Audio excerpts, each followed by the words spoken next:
Hey guys, this is Manas. Welcome to all. So ఈ వీడియోలో మనం ఏం తెలుసుకుంటామంటే ఎక్కడి నుంచి మీరు లోన్ తీసుకోవాలి.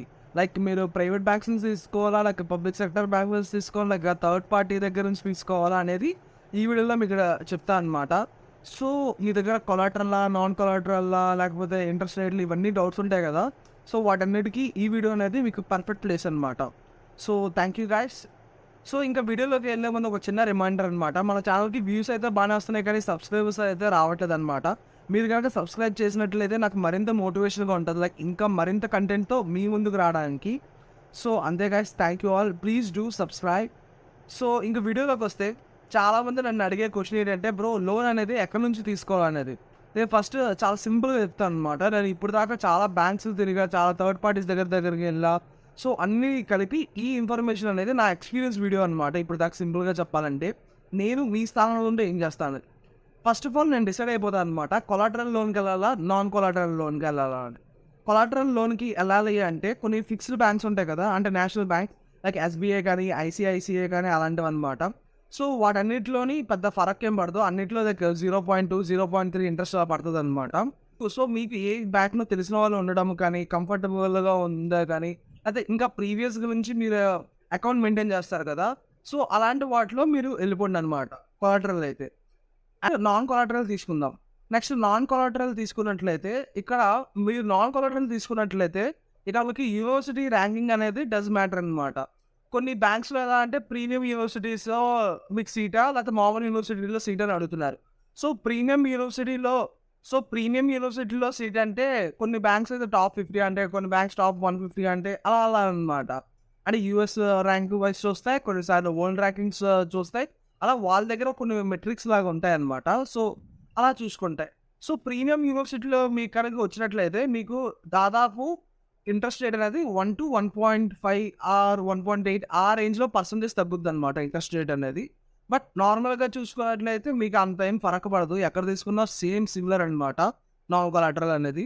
సో ఇక్కడ మనకి హెచ్డిఎఫ్సి క్రెడిట్లా, కొంచెం యాక్సిస్, సో అలాంటివన్నీ వస్తాయన్నమాట. ఇంకా నాన్ కొలాటరల్లో అసలు మాకు అంటే మీన్ ప్రాసెసింగ్ ఫీ కూడా మేము పే చేయలేము. అంటే చాలా నాన్ కొలాటరల్కి బ్యాంక్స్ అనేవి ఒక 50 to 1 lakh అంటే మీ లోన్లో ఒక 3% to 4% ఆ రేంజ్లో ఇన్సూరెన్స్ అని, జిఎస్టీ అని ఇలా నాన్ కొలాటరల్ లోన్కి అడుగుద్ది అనమాట. కొన్ని వాటిలో అయితే కోసైనర్ అవసరం, కొన్ని వాటిలో అయితే కోసైనర్ అవసరం లేదు, ఇలా అనమాట. అదే నాకు కోసైనర్ ఏం అవసరం లేదురా, నాకు సింపుల్గా లోన్ శాంక్షన్ అయిపోవాలి. ఒకవేళ కావాలి అంటే నేను ఎప్పుడు కావాలంటే అప్పుడు నా లోన్ రిజెక్ట్ చేసేయచ్చు, ఐ మీన్ నా లోన్ ఎప్పుడు కావాలంటే అప్పుడు క్యాన్సిల్ చేసుకోవచ్చు అంటే మీరు ప్రాడజీకి వెళ్ళండి అనమాట. ఎంపవర్, అమాన్సే సంథింగ్ ఇలా అన్నీ ఉన్నాయి కదా. సో వీటన్నిటిలో మీరు ట్రై చేయండి అనమాట. ప్రాడజీ, అమాన్సే, ఎంపవర్లో వీటన్నిటిలో మీకు ఏది ఇంట్రెస్ట్ రేట్ తక్కువ అయితే అది చూడండి. కొన్ని ఉంటాయి, ఇప్పుడు ప్రాడజీ అనుకోండి ఫిక్స్డ్ వేరియబుల్ కలిపి ఉంటుంది. కొన్ని లైక్ లీప్ ఫైనాన్స్ అంటే ఓన్లీ ఫిక్స్డ్ ఉంటుంది. నెక్స్ట్ అవాన్స్ అయితే ఓన్లీ వేరియబుల్ ఉంటుంది. సో మీకు ఏం కంఫర్టబుల్, అసలు ఫిక్స్డ్ అంటే ఏంటి, ఫ్లోటింగ్ అంటే ఏంటి అంటే, ఫిక్స్డ్ అంటే సింపుల్ చెప్పాలంటే మీ ఇంట్రెస్ట్ రేట్ ఇప్పుడు ఎంత ఉందో నెక్స్ట్ తర్వాత కూడా అంతే ఉంటుంది అనమాట. అసలు చేంజ్ అవ్వదు. ఒక ఆర్బీఐ గైడ్ లైన్స్ సంథింగ్ ఏవి చేంజ్ అయినా సరే తగ్గదు, పెరగదు, సేమ్ మీరు ఎంత తీసుకుంటే అంతే ఉంటుంది. వేరియబుల్ అనేది మీరు ఎంతైతే తీసుకుంటారో దానికి పెరగచ్చు.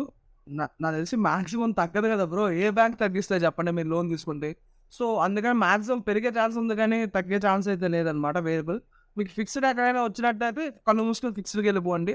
బట్ నేను చూసింది ఏంటంటే ఫిక్స్డ్ ఇచ్చే దాంట్లో ఏంటంటే కోసైనర్ ఇవన్నీ అడుగుతున్నారు.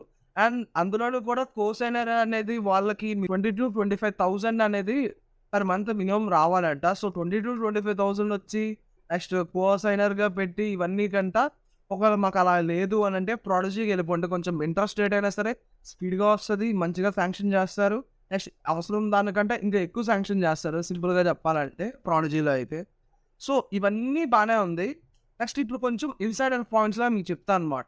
ఇప్పుడు ఫర్ సపోజ్ మీకు చెప్తున్నా, మీకు కనుక ప్రీమియం అంటే నేనైతే యూనివర్సిటీ ఆఫ్ ఫ్లోరిడా చెప్పి బ్యాంక్స్ దగ్గరికి వెళ్ళి ఎంక్వైరీ చేశాను అనమాట ఈ లోన్స్ అన్నీ.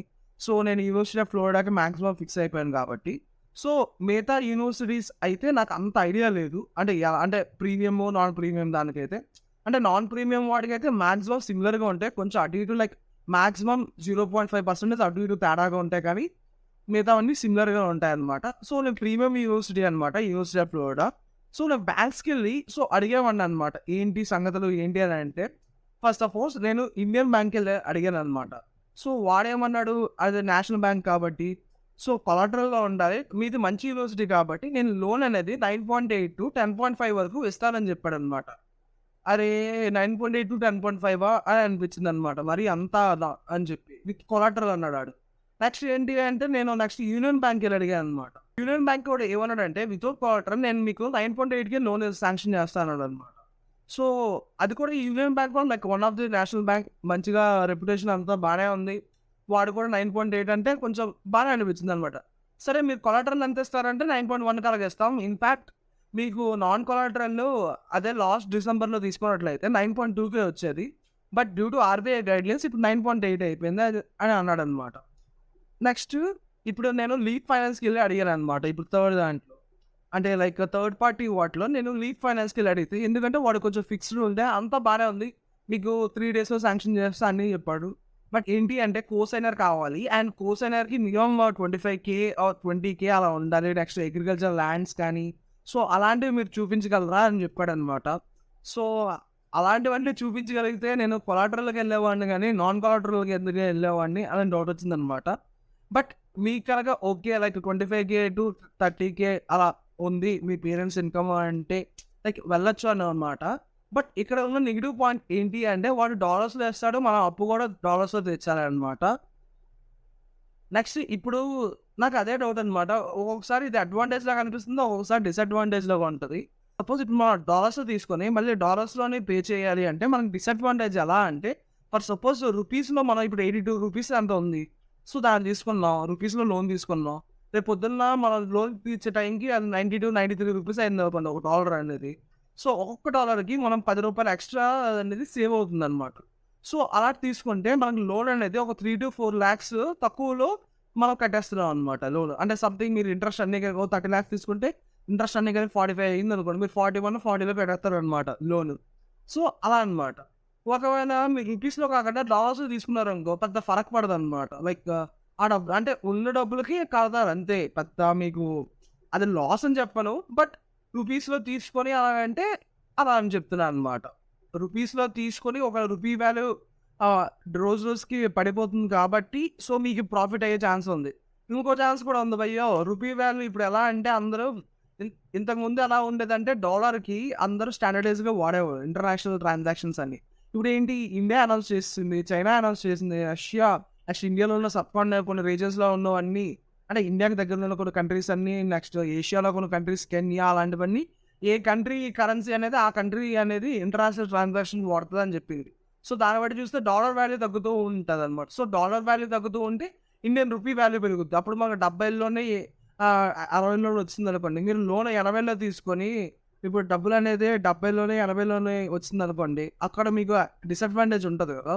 గైస్ మీరు జాగ్రత్తగా ఆలోచించండి. లైక్ మీకు ఇందులో ఈ 3 టైప్స్ ఆఫ్ లోన్స్‌లో మీకు ఏది సూటబుల్ అయితే దాంతో మీరు ప్రొసీడ్ అవ్వండనమాట. Thank you all.